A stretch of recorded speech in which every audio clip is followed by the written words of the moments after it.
silaturahmi, saya membayangkan kita akan duduk di dalam kantor diskusi mungkin 10-15 orang. Memang pemuda Pancasila ini berbeda.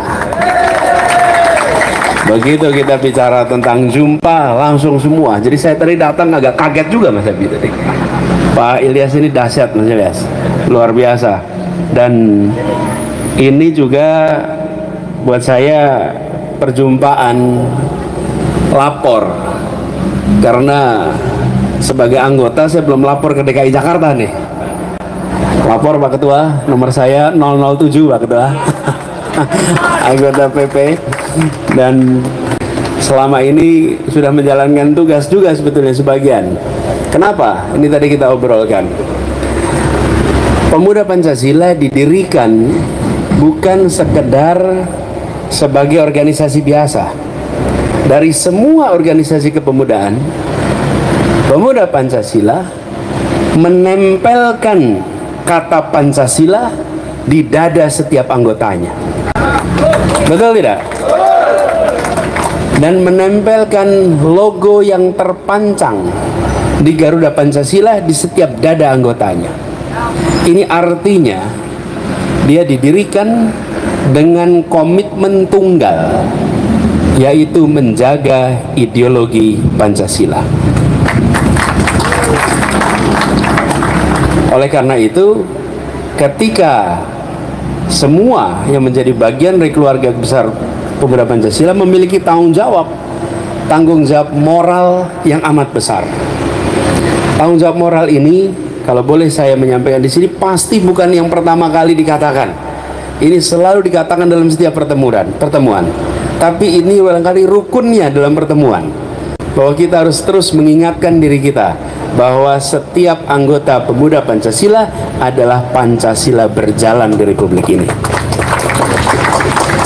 Apa yang menjadi ucapan, apa yang menjadi tindakan harus mencerminkan apa yang terpancang di dada kita. Dan ketika kita bicara Pancasila, kita tahu ini adalah ideologi negara yang hadir bukan semata-mata sebagai simbol, tapi dia hadir untuk menjadi pedoman bagi mewujudkan sebuah masyarakat. Ayo sekalian, teman-teman keluarga besar PP yang saya hormati, Pancasila yang pada 1 Juni kemarin, bulan ini, kita rayakan, kita peringati kelahirannya, adalah sebuah gagasan yang membuat Indonesia kita memiliki perasaan tujuan yang sama. Kita berangkat, kalau dilihat dari urutan silanya, berangkat dari ketuhanan Yang Maha Esa, lalu berujung kepada hadirnya keadilan sosial bagi seluruh rakyat Indonesia. Ini adalah satu rangkaian pemikiran yang tidak bisa hanya sekedar dihafalkan dan diucapkan setiap upacara. Pancasila bukan sekedar hadir dalam upacara-upacara dan dibacakan lalu ditirukan. Pancasila harus menjadi sebuah kenyataan dalam hidup masyarakat di Indonesia. Jadi, di dalam kita bekerja, di dalam kita berkarya, ketika kita bicara tentang Pancasila, maka ujungnya kita harus bisa menghadirkan keadilan sosial bagi seluruh rakyat Indonesia. Dengan ada keadilan itu, kita akan merasakan persatuan. Dengan adanya persatuan itu, kita akan merasakan kedamaian, ketenangan, keteduhan. Karena belum ada persatuan dalam ketimpangan, Bapak Ibu. Kalau ada yang bisa menunjukkan persatuan dalam ketimpangan, saya pengen lihat contohnya. Barangkali ada persatuan dalam ketimpangan, tidak ada. Semua yang disebut persatuan pasti pondasinya adalah keadilan. Keadilan itu munculkan. Nah, ini juga barangkali jadi pegangan kita semua. Beberapa waktu yang lalu kita sama-sama memperjuangkan untuk bisa menghadirkan perasaan kesetaraan, keadilan itu dalam skala nasional. Tapi kita tahu bahwa proses ini adalah proses demokrasi yang kita hormati hasilnya. Dan kini kita menyaksikan sama-sama di kota kita ini, di Pemuda Pancasila Majelis Pimpinan Wilayah Jakarta, kita punya tanggung jawab konstitusional. Minimal di Jakarta terasa kehadiran Pancasila dalam keseharian kita. Inilah juga yang menjadi cita-cita kita, ingin menginginkan agar kota kita ini menjadi kota bagi semua, jangan kota bagi sebagian. Karena itu saya sering sampaikan prinsip yang dipegang: membesarkan yang kecil tanpa mengecilkan yang besar, menguatkan yang lemah tanpa melemahkan yang kuat. Kenapa? Supaya ada keadilan dan kesetaraan di tempat ini. Ini adalah gagasan yang diturunkan dari ide Pancasila keadilan sosial. Dan itu juga teman-teman sekalian yang sekarang menjadi tantangan bagi kita. Ada berbagai macam ideologi berdatangan. Kita di era terbuka. Dan di era terbuka seperti ini, cara menjawab dari berbagai macam ideologi yang berdatangan adalah bukan semata-mata dengan melakukan sensor, tapi cara menjawabnya adalah dengan menunjukkan Pancasila bisa terlaksana secara konsisten di masyarakat. Karena itulah yang menjadi alat kita untuk menjawab berbagai macam tawaran ideologi. Tawaran-tawaran ideologi ini muncul dari dalam, muncul dari luar, muncul dari mana-mana. Tapi kita tahu bahwa Pancasila adalah final, Pancasila adalah paripurna, dan kita pertahankan, tapi menjawab pada generasi baru bukan semata-mata dengan sensor, tapi dengan menunjukkan ketika ini dilaksanakan maka rakyat merasakan keadilan. Ketika ini dilaksanakan, kita semua merasakan ketenangan, keteduhan. Ini PR bagi kita semua.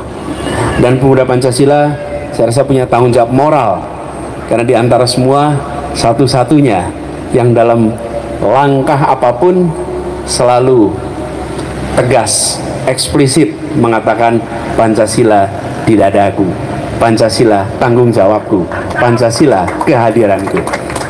Dan ini yang kemudian menjadi pesan bagi kita semua. Karena itu saya merasa bangga bisa menjadi bagian dari yang secara eksplisit menyatakan Pancasila adalah ideologi kita.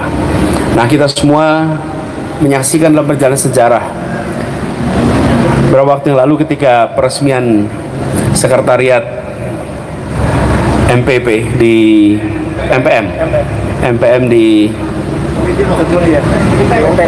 Menteng ya, di Menteng. Pada waktu itu Pak Ketum bercerita tentang perjalanan. Saya ini kalau mendengarkan Mas Yapto pidato itu saya sering bilang, ini yang pidato itu seseorang yang paham sejarah, paham sosiologi, kemudian memiliki pengetahuan detail atas peristiwa-peristiwa di masa lalu, sehingga ketika menyampaikan rangkaian itu kita seperti mendengarkan dongeng hidup atas peristiwa yang dilewati oleh Republik ini. Dan waktu itu beliau menceritakan masa-masa di mana Pancasila berada dalam fase ujian yang amat besar. Ada periode di mana ideologi ini mendapatkan tantangan yang luar biasa, dan kita sudah melewati itu. Karenanya saya sering sampaikan, bangsa kita ini sudah melewati ujian yang berat-berat. Bangsa kita ini melewati tantangan yang besar-besar, dan setiap kali melewati tantangan itu kita bisa hadapi tuntas dan lebih kuat.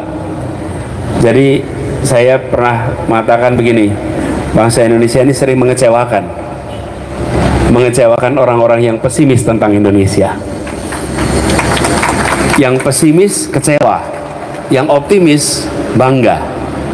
Dan kita yang di sini rasanya orang-orang yang optimis tentang masa depan, sebagaimana perjalanan kita kemarin. Saya ingat di dalam catatan itu beliau menyampaikan ada periode di mana ideologi yang datang di era 60-an mencoba untuk merapuhkan, masa itu terlewati. Ke depan kita harus waspada. Kenapa kita harus waspada? Karena yang akan kita hadapi adalah era keterbukaan total. Alat yang kita pegang di tiap tangan dan kantong kita adalah alat yang sama, yang masuk segala macam informasi. Karena itu mempertahankan ini membutuhkan mekanisme training yang baru, mekanisme penguatan ideologi yang baru, mekanisme menjawab yang baru. Mudah-mudahan pemuda Pancasila di Jakarta bisa menjadi bagian yang membuat terobosan-terobosan itu ke depan. Karena kita membutuhkan terobosan-terobosan di sini.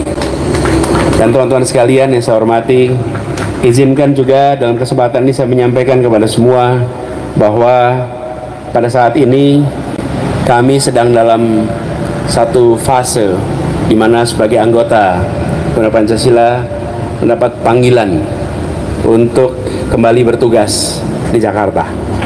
Karena itu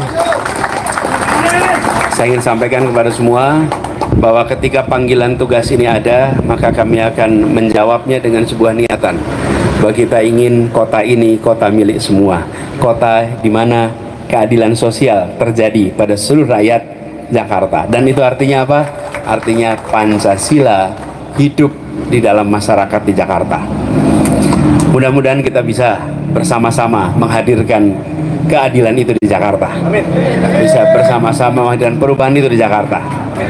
Dan sebagaimana perjuangan kita kemarin, Mas Abi yang sama-sama dengan 234 SC kemarin, kita bisa teruskan perjuangan itu hingga tuntas, mudah-mudahan di kota ini, untuk meneruskan apa yang sudah kita capai selama ini.